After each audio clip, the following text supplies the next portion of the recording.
Assalamualaikum warahmatullahi wabarakatuh. Nama saya Nurul Falaha. Saya dari Pendidikan Olahraga.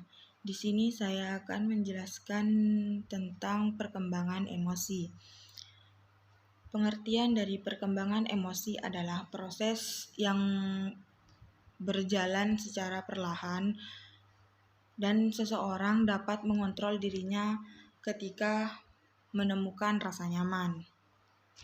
Selanjutnya, di dalam perkembangan emosi itu terdapat teori-teori tentang proses terjadinya emosi.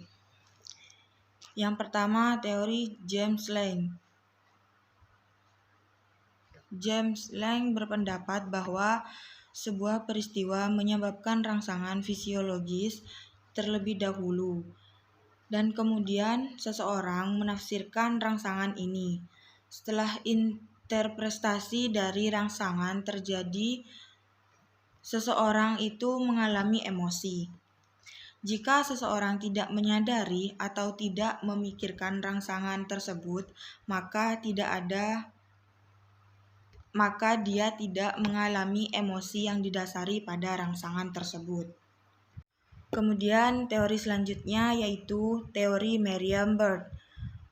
Teori ini berpendapat bahwa seseorang mengalami rangsangan fisiologis dan emosional pada saat yang bersamaan, tetapi tidak melibatkan peran pikiran. Kemudian yang ketiga, teori Sachter-Singer.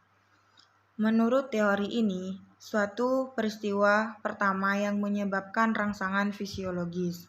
Kemudian seseorang harus mengidentifikasi alasan untuk stimulus ini dan kemudian dia mendapatkan pengalaman yang disebut emosi. Kemudian teori yang keempat yaitu teori Lazarus.